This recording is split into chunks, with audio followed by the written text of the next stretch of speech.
All right, ladies and gentlemen, boys and girls, children of all ages, fellow Pandemonium travelers, this is Seattle Pandemonium Shutdown, day 251 by my count. So what's going on? What's going down? We've got, oh God, the election drama continues because apparently we can't count things in an efficient fashion. They called Arizona, I believe, for Biden. There will probably be some kind of lawsuit to say, no, shenanigans, we want another audit or recount or whatever.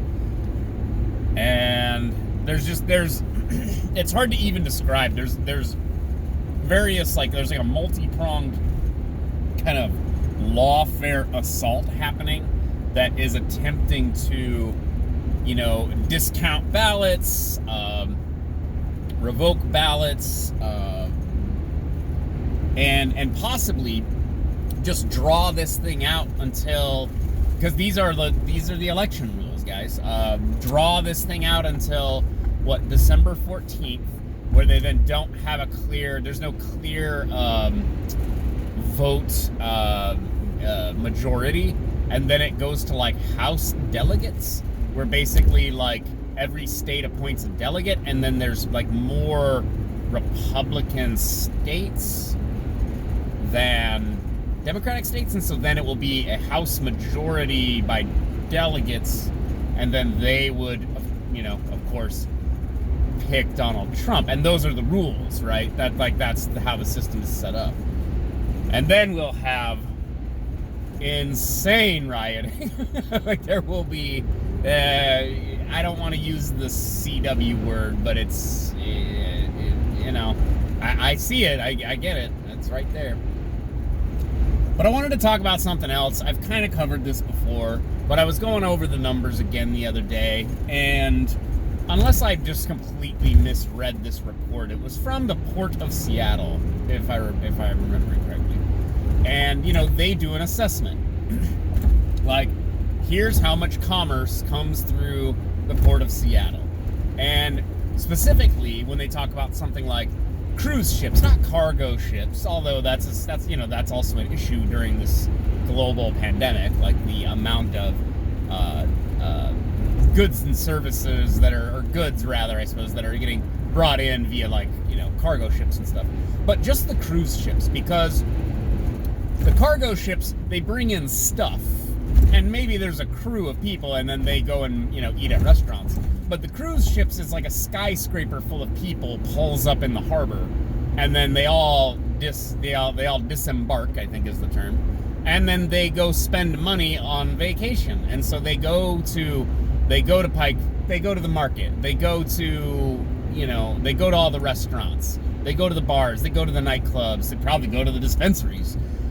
They buy all the merch and souvenirs, they go to Alaskan Way, and they pour money, hundreds of millions of dollars, into the downtown area especially. Well, that didn't happen this year, and I brought this up a while back. I talked to a guy who's an alcohol distributor, and he's like, yeah, it's rough. Bars and restaurants and clubs and stuff, in the before time, they depended on that. Their margins depended on having that huge influx of people, especially in the summer, plus all the other normal, quote-unquote normal tourism, just people coming into town for games, conventions, festivals, etc. And it's just these surges of money come in. Well, just the cruise ships, because this is relatively quantifiable, because we know how many people actually come here, and then we can assess the average dollars spent by those people, etc., etc. You can probably do that with other things too, but I'm just talking about just the cruise ships. Hundreds of millions of dollars in commerce lost to the city, and that means millions and millions of dollars in tax revenue, both to the state and the city. And then that loss of that revenue to all the local businesses means a loss in wages to all of the employees who would be doing those service industry jobs. And it just has this horrific ripple effect through the entire economy. And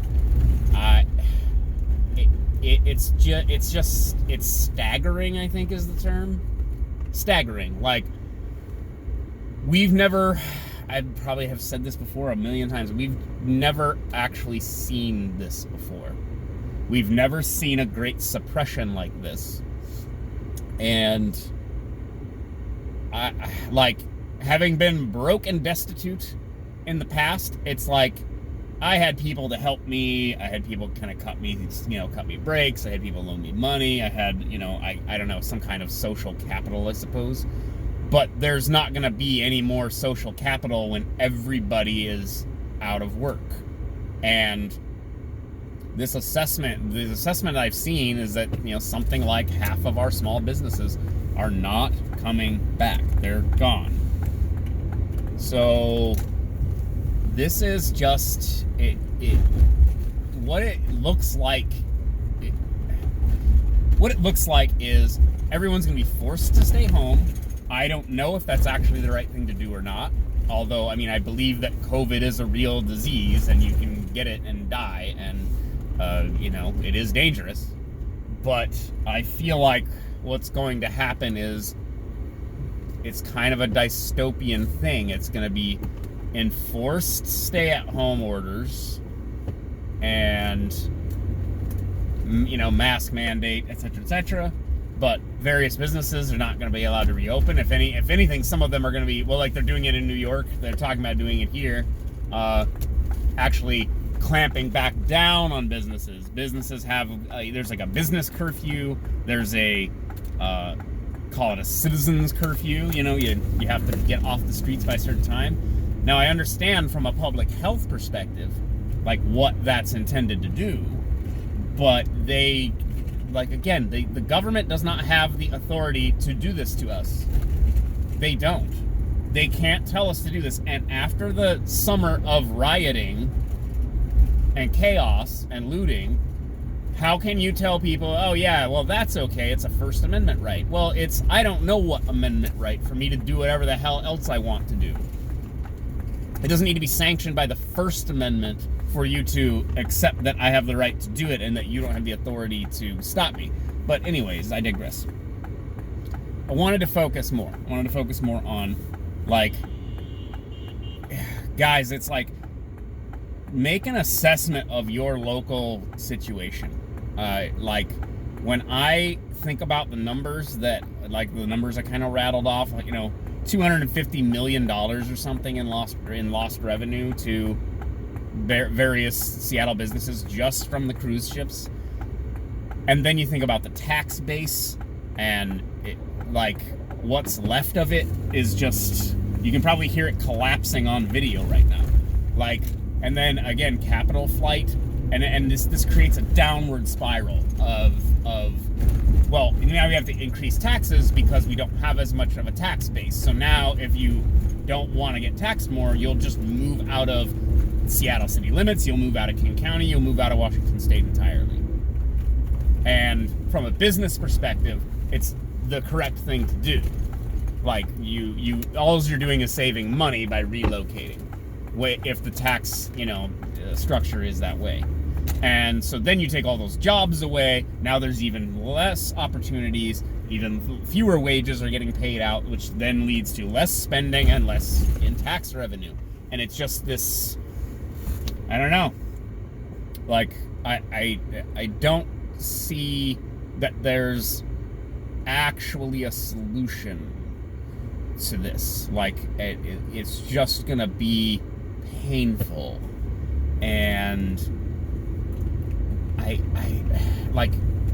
we already had various economic stresses and I want to say personal financial stresses before this. There was a lot of debt, a lot of personal debt in America. Student loan debt, credit card debt, mortgages, car loans, all this stuff. All this debt. And that was considered a crisis before all this happened.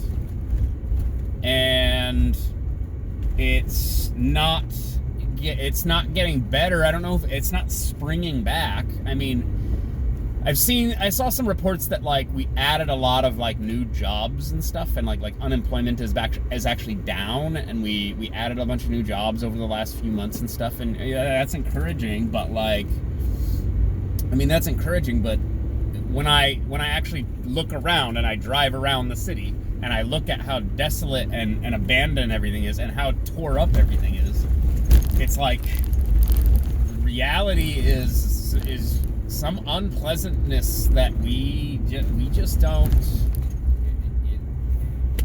We've never seen anything like it. It's a paradigm breaker, you know, and like it's kind of like, I've compared it to 9/11, but like 9/11 was a series of coordinated attacks on specific locations that affected a lot of people. But I was going to community college in Idaho at the time, and it was like, oh well, you know, nothing is going to happen here, and nothing did.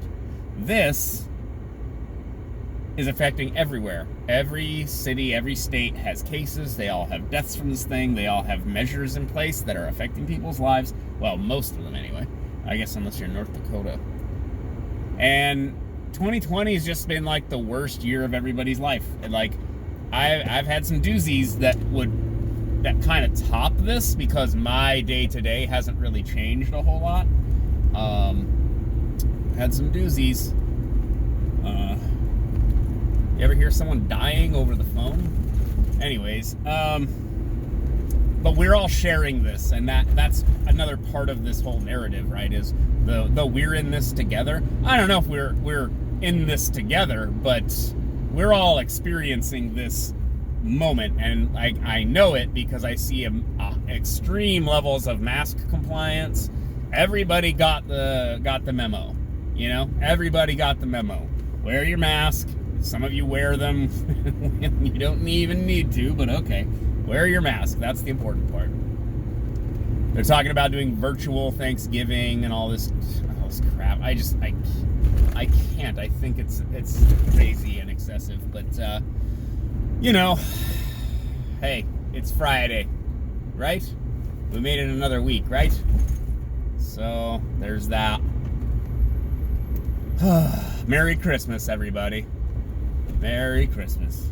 And again, this Thanksgiving, Christmas, and New Year is going to be, for some people, this is going to be their last holiday season. And we're being told that you have to, you know, do it over Skype. I don't know, I just feel like people should think about that. That gave me a sad when I had that realization. All right. I'll talk to you guys later. Bye.